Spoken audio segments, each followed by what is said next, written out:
கலைஞரும் திரைத்துறையில் ஈடுபாடு உள்ளவர்தான். இன்றைய முதல்வரும் திரைப்படத்தில் ஓரிரு படங்களில் நடித்தவர்தான். ஜெயலலிதா அம்மையார் திரைத்துறையிலிருந்து வந்தவர்தான். இப்போ விஜய் வரையிலும் இன்னும் நல்ல 200 கோடி 300 கோடி சம்பாதிக்க முடியும், ஆனாலும் நான் அதை விட்டுட்டு வரேன் அப்படிங்கிறது. உண்மையான அதிகாரம் என்பது பிரதமர் பொறுப்பில் தான் இருக்கிறது, அந்த இருக்கையில் தான் இருக்கிறது. நாம் அதுக்கு பெருசாக ஆசைப்படுறதில்ல. எல்லாருமே சிஎம் ஆகணும் தான் நம்ம ஆசைப்படுறோம். தமிழ்நாட்டில் தான் நிறைய star, super star, supreme star, ultimate star, power star, நம்ம படத்தில் பவர் ஸ்டார். இப்போ தமிழர்கள்ட்ட யாருக்கிட்டுமே பிரதமர் ஆகணுங்கிற எண்ணமே வரமாட்டேங்குது. ஒரு தேசிய அரசியலை பேசணும், தேசிய அளவில் நம்ம ஒரு சக்தியாக மாறணும், அடுத்து நாம் பிரதமர் இருக்கையை நோக்கி நகரணும். ஒரு பிரதமர் ஆகிட்டா ஈழத்தமிழர் பிரச்சனைக்கு நம்ம தீர்வு காண முடியும். ஒரே இறைச்சலாக உட்காந்து மியூசிக் மட்டும்தான் கேட்கும். நமக்கு வரி என்னான்னு உத்து கவனிச்சாதான் வரி தெரியும். நிறைய பாடல்களில் வரியே கேட்காது, என்னதான் லிரிக்ஸ்னே தெரியாது நமக்கு. எனக்கு கதையும் புரியல, ஒன்றும் புரியல, ஏதோ டிஷின் சண்டை தான். அதில் எம்ஜிஆரை பார்த்தேன், அம்மாவை அப்போ முதல்ல பார்த்துருக்கேன். அவ்வளவு பிறகு இப்போ நான் நேரில் பார்க்குற ஒரு வாய்ப்பு அந்த திரைப்படத்தில் பார்த்த. இன்னைக்கு தமிழ்நாடு அரசியலே தொடர்ந்து திரை கவர்ச்சியின் கட்டுப்பாட்டுக்குள் இருக்கிறது என்பதை நாம் பார்க்க முடிகிறது. ஒரு காலத்தில் எம்ஜிஆர், அதன் பிறகு அவருடைய கலை உலக வாரிசுகள் பலர் கட்சி, பாக்கியராஜ் போன்றவர்கள்லாம் கட்சியை தொடங்கினாங்க. சிவாஜி கணேசன் அவர்களும் கட்சியை தொடங்கினார். அப்புறம் விஜயகாந்த், அப்புறம் சரத்குமார், டி ராஜேந்தர், இப்படி பல பேர் திரைத்துறையில் தீவிரமான ஈடுபாடு உள்ளவர்கள் கட்சி தொடங்கினார்கள். கலைஞரும் திரைத்துறையில் ஈடுபாடு உள்ளவர்தான். இன்றைய முதல்வரும் திரைப்படத்தில் ஓரிரு படங்களில் நடித்தவர்தான்.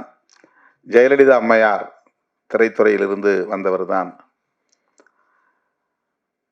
இப்போ விஜய் வரையிலும் தமிழக அரசியலில் திரை உலகம் எந்த அளவுக்கு ஈடுபாடு கொண்டிருக்கிறது அல்லது தாக்கத்தை ஏற்படுத்தி வருகிறது, அந்த கவர்ச்சி இன்னும், திரை கவர்ச்சி இன்னும் குறைந்தபாடில்லை என்கிற ஒரு நிலையை நாம் பார்க்கிறோம். இந்தியா முழுக்க எல்லா மாநிலங்களிலும் திரைப்படங்கள் எடுக்கப்படுகின்றன. திரை நாயகர்கள் பலர் புகழ்பெற்று விளங்குகிறார்கள். ஒவ்வொரு மாநிலத்திலும் சூப்பர் ஸ்டார் இருக்கிறாங்க. ஆனால் தமிழ்நாட்டில் தான் நிறைய star, super star, supreme star, ultimate star, power star, நம்ம படத்தில் பவர் ஸ்டார். இந்த பவர் ஸ்டாருங்கிற பேர் நான் தான் வச்சேன். அவர் எனக்கு ரொம்ப நெருங்கிய ஒரு சகோதரர். கொஞ்ச நாள் எங்கள் கட்சியில் பொறுப்பில் இருந்தார். அவர் ஒரு நிகழ்ச்சியில், அவருடைய பிறந்த நாள் விழாவை ஒரு நிகழ்ச்சியில் அவருக்கு அவருடைய கூட இருந்த நண்பர்கள் எல்லாம் இந்த பேரை வைக்கணும்னு சொன்னப்போ, நான் பவர் ஸ்டார்னு ஆங்கிலத்தில் வருது, ஏதாவது தமிழில் சொல்லுங்க என்ன, எல்லாரும் மாதிரி ஆங்கிலத்தில் என் பேர் வைக்கணும். இல்லை அதெல்லாம் தமிழ்லாம் வச்சா ஈடுபடாது, பவர் ஸ்டார்னு சொல்லுங்கன்னு என்ன கட்டாயப்படுத்தினாங்க. ஆனால் அது நான் வச்சேங்கிறதுனால ஆகலை, அவருடைய உழைப்பால் அந்த பேர் நல்ல ரீச் ஆயிடுச்சு மக்கள்கிட்ட. இப்போ நம்ம பேராண்டி படத்துலையும் பவர் ஸ்டார் நடிச்சிருக்கிறார் அப்படிங்கிறத பார்த்தது, நான் அவரை பார்த்தவொடனே எனக்கு ஒரு மகிழ்ச்சி ஆயிடுச்சு. அவர் தங்கமணி என்னை பார்த்தபோது சொன்னார், பவர் ஸ்டார் இதில் நடிச்சிருக்காரு. நான் அன்னைக்கு வருவார்னு எதிர்பார்த்தேன், அவர் வரல. எந்த மாநிலத்திலும் திரைத்துறை அரசியலில் பெரிய தாக்கத்தை ஏற்படுத்தவில்லை. மம்முட்டி இருக்கிறார் கேரளாவில், இங்கே கன்னடத்தில் ராஜ்குமார் இல்லை, அவர் இங்கே என்டிஆர், இங்கே எம்ஜிஆர், 2 பேர் தான் அரசியலில் ஒரு பெரிய மாற்றத்தை திரைத்துறையின் மூலமாக ஏற்படுத்தியவர்கள். அவரும் கட்சி ஆரம்பித்த 5 வருஷத்தில் ஆட்சி பிடிச்சார். இவர் கட்சி ஆரம்பித்த 7 வருஷத்தில் ஆட்சி பிடிச்சார்.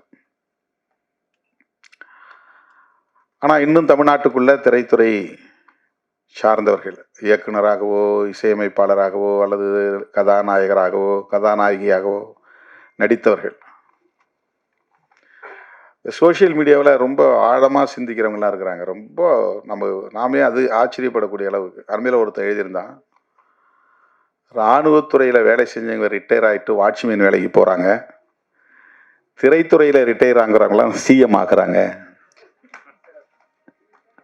தமிழ்நாட்டு அரசியல் அப்படி இருக்குது அப்படின்னு. இராணுவத்துறையில் ரிட்டையர் ஆகிறவங்களாம் வாட்ச்மேன் வேலை மாதிரி ஏதாவது ஒரு டிபார்ட்மெண்ட்டுக்கு போகிறாங்க.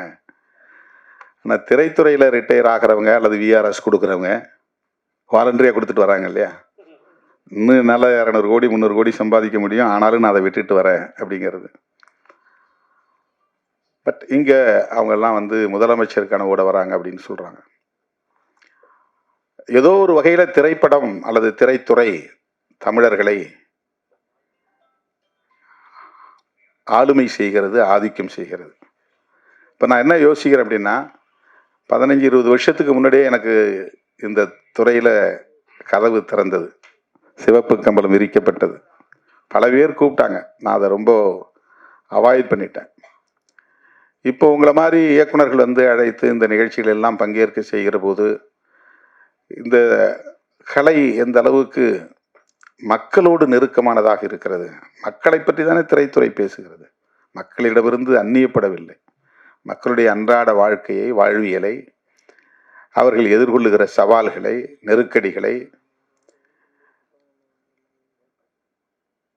அழகியலாக கொண்டு வந்து நம் கண்முன்னே நிறுத்துகிறார்கள்,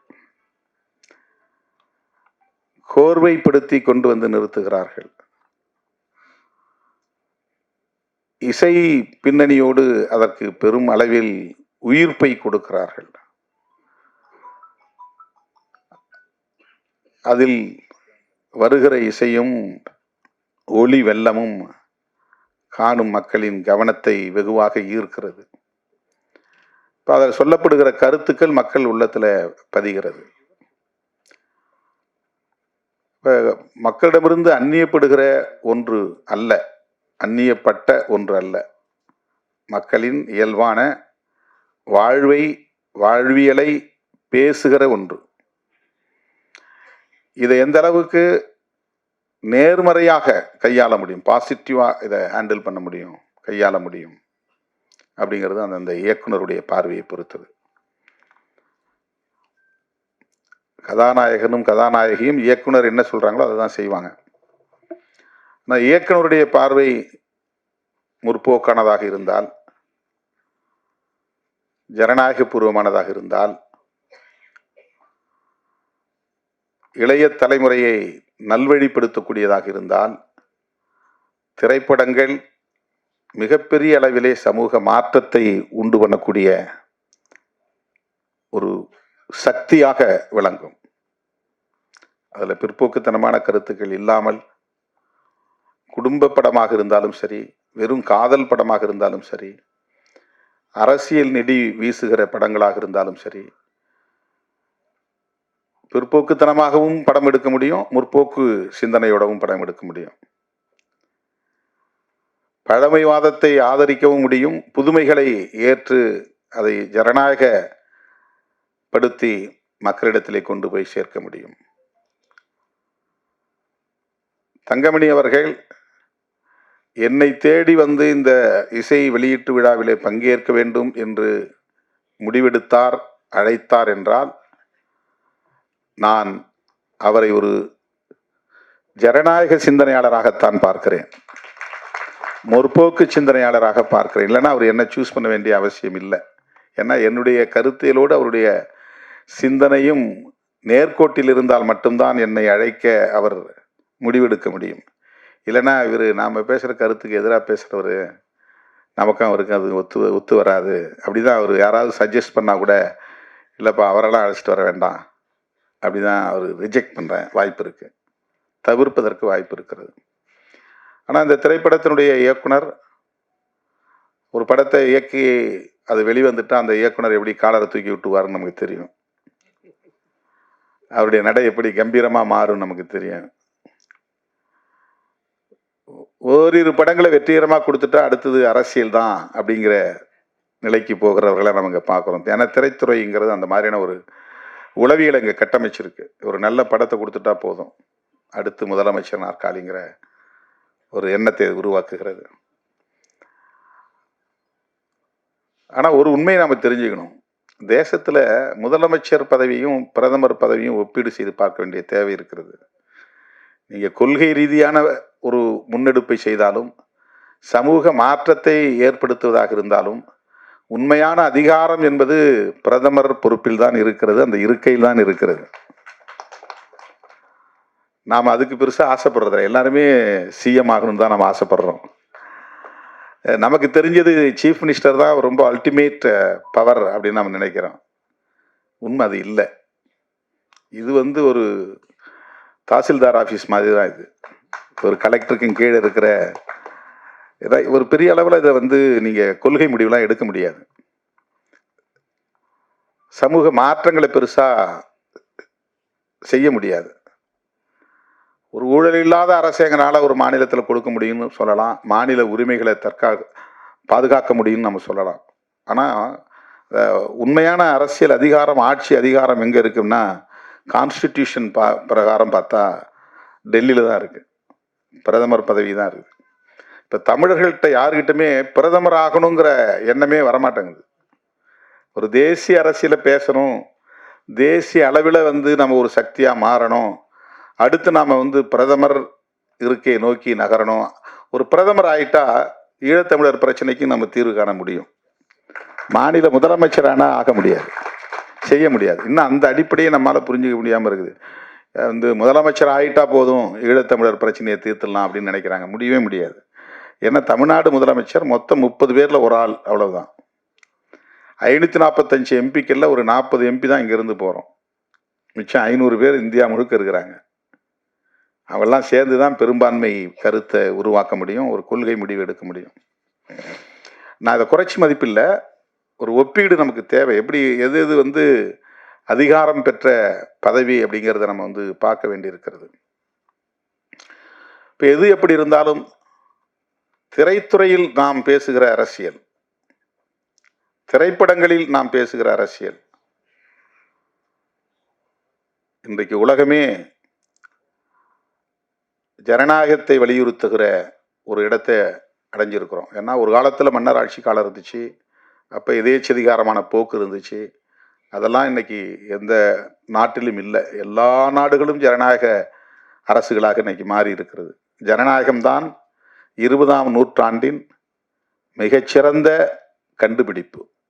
அதுதான் இன்னைக்கு நம்மளெல்லாம் இந்த சுதந்திரத்தை தருது. அதுதான் பேச வைக்குது, அதுதான் நம்மளை வந்து உரிமைகளை கோர வைக்குது, அதுதான் நம்மளை வந்து இப்படி ஒரு படம் எடுக்க முடியும் அப்படிங்கிற ஒரு சுதந்திரத்தை அது தருகிறது. ஜனநாயகம்தான் சுதந்திரத்தை தருகிறது. அந்த ஜனநாயக சிந்தனை அப்படிங்கிற விஷயத்த இன்னும் ஆழமா மக்கள்கிட்ட நம்ம கொண்டு போய் சேர்க்கணும். பாகுபாடு கூடாது, உயர்ந்தவன் தாழ்ந்தவன் பிறப்பின் அடிப்படையில் இல்லை, ஆணும் பெண்ணும் சமமானவர்கள்தான், எந்த பாகுபாடும் ஜெண்டர் டிஸ்கிரிமினேஷன் அப்படிங்கிறது கூடாது. இப்போ இதையெல்லாம் நம்ம வந்து ஏதாவது ஒரு வசனத்தில் போகிற போக்கில் அதை சொல்லும்போது அது ஆழமாக ஒரு குழந்தையின் உள்ளத்தில் பதியும்.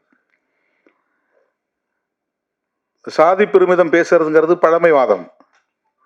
சாதிலாம் வேண்டாம், நாம் எல்லாம் வந்து ஜனநாயகமாக சமத்துவமாக சகோதரத்துவமாக வாழ்வோம் அப்படின்னு சொல்கிறது இடதுசாரி அரசியல் முற்போக்கு சிந்தனை. அவ்வளோதான். இதில் ஒன்றும் பெரிய விஷயம் கிடையாது. நீ கம்யூனிஸ்ட் கட்சியில் சேர்ந்தாதான் ஒரு இடதுசாரி முற்போக்குன்னு அர்த்தம் கிடையாது. ஜனநாயகத்தை நம்பினாலே அது இடதுசாரி சிந்தனை தான், அது முற்போக்கு சிந்தனை தான். ஜனநாயகத்தை நம்புறதுங்கிறது வேற என்ன? சுதந்திரம், சமத்துவம், சகோதரத்துவம், அவ்வளவுதான் டெமோக்ரஸி. நான் பேசுறதுக்கு சுதந்திரம், நான் கருத்து சொல்றதுக்கு சுதந்திரம், நான் இந்த திரைப்படத்தை எடுக்கிறதுக்கு சுதந்திரம், இந்த மாதிரியான அரசியலை பேசுவதற்கு சுதந்திரம், இதெல்லாம் அனுமதிக்கிறது தான் ஜனநாயகம். அதை விட சகோதரத்துவங்கிறது தான் ரொம்ப முக்கியமானது. இது ரெண்டும் இருந்தால் தான் சமத்துவங்கிறதே நிகழும். இப்போ உலகம் முழுக்க என்ன போராட்டம் நடக்குதுன்னா, அது ஜென்சி ரெவல்யூஷன்றாங்க. இப்போ நேபாளத்தில் நடந்தது, இலங்கையில் நடந்தது, இப்போ மொரோக்காவில் அது நடந்துக்கிட்டு இருக்கு அப்படின்லாம் சொல்கிறாங்க. இந்த புதிய தலைமுறையின் புரட்சி அப்படின்னு சொல்கிறாங்க, இந்த இளம் தலைமுறையின் புரட்சி, இந்த சோஷியல் மீடியா தலைமுறையின் புரட்சி அப்படின்னு சொல்கிறாங்க. எதுவாக இருந்தாலும் ஒன்றுக்கு தான் போராடுறாங்க. என்னென்னா ஈக்குவாலிட்டிங்கிறது தான், சமத்துவங்கிறது தான், அதுதான் ஜனநாயக சிந்தனை. இப்போ அந்த உணர்வு தங்கமணி அவரிடத்திலே இருப்பதனால்தான் அவர் திருமாவளவனை தேடி வந்தார் என்று நான் நம்புகிறேன். அந்த உரிமையோடு உங்கள் முன்னால் நான் நிற்கிறேன். இந்த காலத்து இளைஞர்களுக்கு ஏற்ப பெயர் சூட்டுவதில் இயக்குனர்கள் கவனமாக இருக்கிறார்கள். ஆனால் நம்முடைய இயக்குனர் தங்கமணி அவர்கள் லதா மேடம் இதில் இருக்கிறார் என்பதனாலே என்னவோ அந்த பெயரை தேர்வு செய்திருக்கிறார் என்று நான் கருதுகிறேன். அது பொருந்துகிறது. ஒருவேளை பெயர் முன்னே கூட அவர் தேர்வு செய்திருக்கலாம்.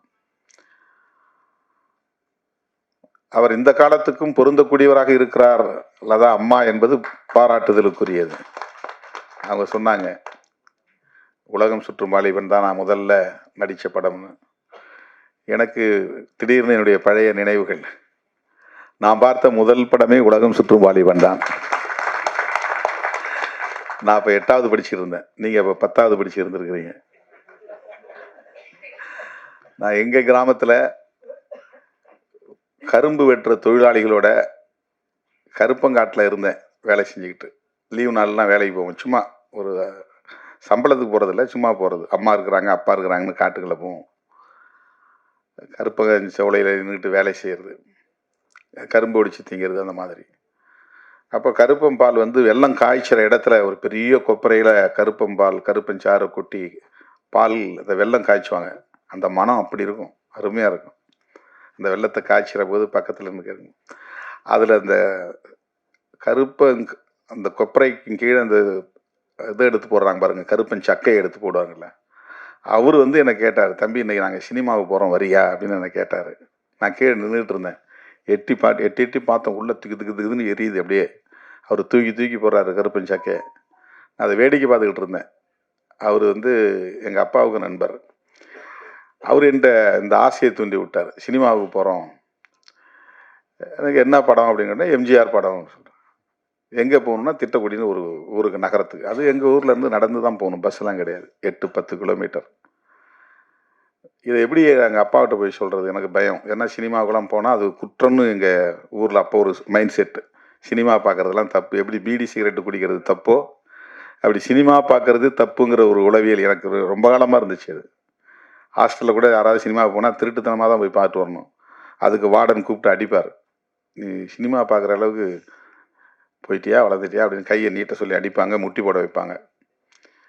அந்த மாதிரி ஒரு சூழலில் படம் பார்க்குறதுக்கு ரொம்ப தயக்கமாக இருந்துச்சு. எங்கள் அப்பாவிட்ட போய் நீங்கள் கேளுங்க அப்படின்னு அவர்கிட்ட சொன்னேன். அவர் உடனே எங்கள் அப்பாவிட்ட கேட்டார். அவருக்கு விருப்பம் இல்லை, இருந்தாலும் வந்து நீ பத்திரமா போய் அழைச்சிட்டு திருப்பி கொண்டு வந்து விட்டுருவில்ல, ஒன்றும் பிரச்சனை இல்லைன்னு அவர் கேட்டார். உடனே அவர் ஆமான்னு சொல்லிடுறாரு. அவரோட நான் போய் பார்த்தேன். எனக்கு கதையும் புரியல, ஒன்றும் புரியல. ஏதோ டிஷின் சண்டை தான். அதில் எம்ஜிஆரை பார்த்தேன், அம்மாவை அப்போ முதல்ல பார்த்துருக்கேன். அவ்வளவு பிறகு இப்போ நான் நேரில் பார்க்குற ஒரு வாய்ப்பு. அந்த திரைப்படத்தில் பார்த்த அம்மாவை இன்னைக்கு பக்கத்தில் உட்கார்ந்து பார்க்குற ஒரு வாய்ப்பு கிடைத்தது. எண்ணி அவர் மேடையில் பேசும்போது தோணுச்சு. வந்து உட்காந்ததும் கேட்டேன், எந்த வருஷம் அது அப்படின்னு கேட்டேன். அது 1973 நாங்கள் கரெக்டு. நான் 8வது படிக்கும்போது அந்த படம் வந்துச்சு திட்டக்குடியில். இன்னைக்கு அவ்வளவு பெரிய பாரம்பரியமுள்ள 250 திரைப்படங்களை நடித்த அம்மாவை கொண்டு வந்து இந்த படத்தில் ஒரு முக்கியமான கதாபாத்திரத்தில் நடிக்க வச்சிருக்கிறார் நம்முடைய இயக்குனர் தங்கமணி. இந்த காலத்து இளைஞர்களுக்கு ஏற்ப டைட்டில் படத்துக்கு பேர் வைக்கணும். இந்த காலத்து இளைஞர்களுக்கு ஏற்ப பாடல் வரி புரியாத இசையை, அதான் அவங்க சொன்னாங்க இன்ஸ்ட்ருமெண்டல் டாமினேஷன். நாங்கள் ஒரே இறைச்சலாக உட்காந்து மியூசிக் மட்டும்தான் கேட்கும், நமக்கு வரி என்னான்னு உத்து கவனிச்சாதான் வரி தெரியும். நிறைய பாடல்களில் வரியே கேட்காது, என்னதான் லிரிக்ஸ்னே தெரியாது நமக்கு. ஆனால் பழைய பாடல்கள்லாம் பாருங்கள், இசையும் அவ்வளவு இனிமையாக இருக்கும், வரிகள் நம்ம மனசில் ஆழமாக பதியும். அது கண்ணதாசன் எழுதின பாடலாக இருந்தாலும் சரி, மருதகாசி எழுதுகிற பாடலாக இருந்தாலும் சரி, உடுமலை நாராயணகவி எழுதிய பாடலாக இருந்தாலும் சரி, வாலி எழுதிய பாடல்களாக இருந்தாலும் சரி, அந்த வரிகள்லாம் அவ்வளவு அருமையான வரிகள், ஊக்கம் தரக்கூடிய வரிகள், நம்முடைய மனதில் ஆழமாக பதியக்கூடிய வரிகள், வார்த்தைகள்.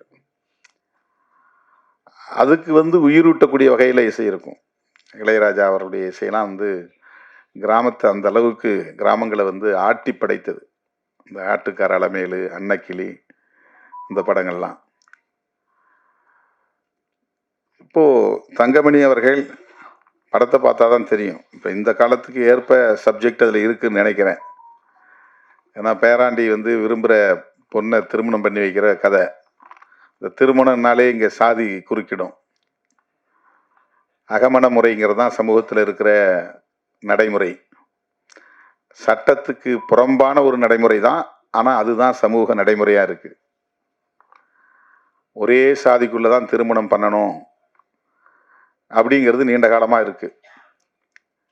சட்டம் அதை தடை செய்யல, ஆனாலும் அப்படி ஒரு நடைமுறை அது பல்வேறு பிரச்சனைகளுக்கு இடம் கொடுக்கிறது. அது தொடர்பாக கொலை வரையிலும் போயிடுறாங்க. ஆணவ கொலைகள்லாம் நடக்குது. திரைப்படத்துக்குள்ள காதலை எப்படி வச்சிருக்கிறான்னு தெரியல. ஆனால் அந்த பாடல் காட்சிகளை நம்ம பார்க்கிற போது பாடல்களும் பொருள் புதிந்ததாக இருக்கிறது. அதற்கேற்ப இசையும் அருமையாக இருக்கிறது, கேட்க இனிமையாக இருக்கிறது. அதனால தான் அவர்கிட்ட சொன்னேன், நல்லா பண்ணியிருக்கீங்க, படம் ஹிட் ஆகும், உங்கள் பாடல் நல்லா இருக்கு அப்படின்னு சொன்னேன். தம்பி அரவிந்த்ராஜ் வந்து இங்கே மேடையில் பேசும்போது இதுதான் முதல் மேடைனாரு. ஆனால் அவர் தான் பேசுனதுலேயே ரொம்ப சிறப்பாக பேசினார். எல்லாரும் டக்கு டக்குன்னு முடிச்சுக்கிட்டாங்க, எதுக்கு நமக்கு வம்பு, நீண்ட நேரம் மேடையில் பேசக்கூடாதுன்னு. ஆனால் அவர் வந்து இந்த கதை, இயக்குனருடைய உழைப்பு, அவருக்கு இருந்த அனுபவம் எல்லாத்தையும் நல்லா பேசினார். எப்படி முதல் மேடையிலேயே சிறப்பாக பேசினாரோ அது மாதிரி முதல் படத்திலேயே சிறப்பாக நடித்து இருக்கிறார். நான் தான் கேட்டேன், நீ நல்லா பண்ணியிருக்கப்பா, உனக்கு நல்ல ஃபியூச்சர் இருக்குது அப்படின்னு சொன்னேன். நல்லா தேர்ந்தெடுத்திருக்கிறார் இயக்குனர் தங்கமணி அவர்கள். ஒரு நல்ல கதாநாயகனை தமிழ் திரையுலகத்திற்கு வழங்கியிருக்கிறார் என்று தான் நான் அறிமுகப்படுத்தி இருக்கிறார் என்று தான் நம்புகிறேன். ராஜா ரொம்ப நாளாக எனக்கு தெரியும், கராத்தே ராஜா. நான் என்ன தம்பிங்க இந்த கெஸ்ட் ரோலில் நடிக்கிறதுக்காக சில படங்களை கூப்பிட்டாங்க. அப்போது நான் அப்போலாம் அந்த திரைப்படத்துக்கு முக்கியத்துவம் தரலை. ராஜா அப்போ எனக்கு அறிமுகமானவர். இன்றைக்கி நிறைய படங்களில் நடிச்சிட்டு இருக்கிறார். இப்போ கூட ஒரு திரைப்படம் கௌதமன் படத்தில், அதில் ரொம்ப சிறப்பான ஒரு பாத்திரத்தில் நடிச்சிருக்கிறாரு. இந்த படத்துலேயும் அருமையாக அந்த பாடல் காட்சிகள்லேயே நமக்கு அவர் எப்படி பண்ணியிருக்கிறாருங்கிறத பார்த்தோம். இப்போ நல்லா தேர்வு பண்ணியிருக்கிறாரு தங்கமணி அவர்கள். லதா அம்மாவை தேர்வு பண்ணியிருக்கிறாரு, அரவிந்த்ராஜ், அதே மாதிரி கதாநாயகி பேர் தெரியல, அவங்களும் ரொம்ப சிறப்பாக பண்ணியிருக்கிறாங்க. அது அவங்களுக்கு முதல் படமா ரெண்டாவது படமான்னு தெரியல, சிறப்பாக பண்ணியிருக்கிறாங்க. இந்த படத்தினுடைய கதை கரு எப்படி இருக்கிறது, கதை ஓட்டம், திரைக்கதை எப்படி அமைந்திருக்கிறது, இந்த கிளைமாக்ஸ் எப்படி முடியுது அப்படிங்கிறதெல்லாம் பொறுத்து தான் மக்களுடைய ஆதரவை வென்றெடுக்க முடியும். என்னதான் வந்து சிறப்பான திரைக்கதை இருந்தாலும் கூட இசை ரொம்ப முக்கியமானது. ஒரு இசை வந்து சரியாக அமையலை, பேக்ரவுண்டு பின்னணி இசை சரியாக அமையலைன்னா அந்த படம் கொஞ்சம் ஸ்ட்ரகிள் பண்ண வேண்டியிருக்கும். ஹிதேஷ் அவர்கள் இந்த படத்திற்கு அந்த பாடல்களிலிருந்து பார்க்க முடிகிறது, நல்ல இசையை வழங்கியிருக்கிறார். தங்கமணி அவர்கள் ஏன் என்ன இந்த வெளியீட்டு விழாவுக்கு என்ன வலியுறுத்தி கூப்பிட்டார்னு எனக்கு தெரியாது. இப்போ அண்மை காலமாக நம்முடைய நண்பர்கள், திரைத்துறையை சார்ந்தவர்கள் இந்த மாதிரி இசை வெளியீட்டு விழாவுக்கு என்னை அழைக்கிறார்கள். ப்ரீவியூ ஷோவுக்கும் வந்து பாருங்க அப்படின்னு சொல்லி கூப்பிடுறாங்க. நான் வந்து தொடக்கத்தில் என்ன அன்பு தோழின்னு ஒரு படத்தில் ஒரு தம்பி கிட்டத்தட்ட 6 மாதம் போராடி தான் என்ன அதில் நடிக்க வச்சார். எனக்கு கதை தலையும் புரியாது, வாலும் புரியாது, எதையுமே நான் கேட்டுக்கல, நேரம் ஒதுக்க முடியாது, ஏதோ அவர் சொன்னபடி செஞ்சேன். அதுக்கப்புறம் வின்சென்ட் செல்வா வச்சு தமிழரசன் ஒரு படம், ஒரு 10 நாள் ஷூட்டிங் போனோம், அப்படியே நின்று போயிடுச்சு. அதுக்கு முன்னாடியே வந்து கலகம்னு ஒரு படம், அது கலகத்திலே முடிஞ்சு போயிடுச்சு. களஞ்சியம் தான் இயக்குனர். அவர் வந்து எனக்கு மேக்கப் போட்டு 4-5 ஃபோட்டோ ஷூட் மட்டும் பண்ணார். ஃபோட்டோ ஷூட்டோடு நின்று போயிடுச்சு அது. அதில் அந்த ஃபோட்டோ ஷூட்லாம் நல்லா தான் இருந்துச்சு. அந்த படத்தை ஒரு ஷூட்டிங்கே போக முடியாமல் போயிடுச்சு, வெறும் ஃபோட்டோ ஷூட்டோடு நின்று போயிடுச்சு. அதுக்கப்புறம் அந்த தமிழரசன். ஆனால் அதை தாண்டி 1-2 படங்களில் முகம் காட்டணும்னு மன்சூர் அலிகான் என்னை பிடிச்சி, நான் மருத்துவமனையில் ராமச்சந்திராவில் கிடந்தப்போ என்னை கட்டாயப்படுத்தி இழுத்துட்டு வந்து ஒரு பாட்டு சீனில் என்னை நடிக்க வச்சார். அப்போ நான் இயல்பாகவே மீசை எடுத்திருந்தேன். அந்த நேரத்தில் எனக்கு ஒரு சின்ன ஆப்ரேஷன், மூக்கில் சைனஸ் ஆப்ரேஷன் நடந்திருந்த நேரம். அப்போல்லாம் நான் வந்து இந்த திரைப்படத்திற்கு பெரிய முக்கியத்துவம் தரல. அப்புறம் மின்சாரம்னு ஒரு படம், இந்த அன்பு தொழிலை நடித்த உடனே அவர் ஒரு கோயம்புத்தூர்காரர் தான், தயாரிப்பாளர். அவர் வந்து நீங்கள் தமிழ்நாடு முதலமைச்சராக நடிச்சே தீரணும் அப்படின்ட்டார். சரி, படத்துலையாவது நம்ம ஒரு நாள் முதலமைச்சராக இருப்போமே அப்படின்னு ஆசைப்பட்டு அதுக்கு நான் ஒத்துக்கிட்டேன். ஆனால் எப்படி கதை எனக்கு தெரியாது. தலையும் வாலும் எதுவுமே புரியாது. ஏன்னா டிஸ்கஷனில் உட்கார்றதில்ல, ரிஹர்சல் கிடையாது. கிடைக்கிற நேரம் கொஞ்ச நேரம், அந்த ஸ்பாட்டுக்கு போனோடனே இதை செய்யுங்க அதை செய்யணும். ஏன்னோ அப்போ எனக்கு வந்து அதில் பெருசாக ஆர்வம் எட்டலை. எனக்கு சின்னதுலேருந்தே திரைப்படத்தை பற்றி ஒரு தவறான மதிப்பீடு உருவாகி போச்சு. திரைப்படம் பார்த்தா அது வந்து தப்பு, அது குற்றம் அப்படிங்கிற மாதிரி. அப்படி இருந்த என்ன இன்னைக்கு தங்கமணி போன்ற இயக்குனர்கள் நிறைய திரைப்படங்களை இது மாதிரி இசை வெளியீட்டு விழா, பிரிவியூ ஷோ போன்றவற்றில் பங்கேற்க செய்வது இந்த திரையுலகத்தின் வலிமை என்ன என்பதை புரிந்து கொள்ள பயன்படுகிறது. இது எவ்வளவு முக்கியத்துவம் வாய்ந்த ஊடகம்.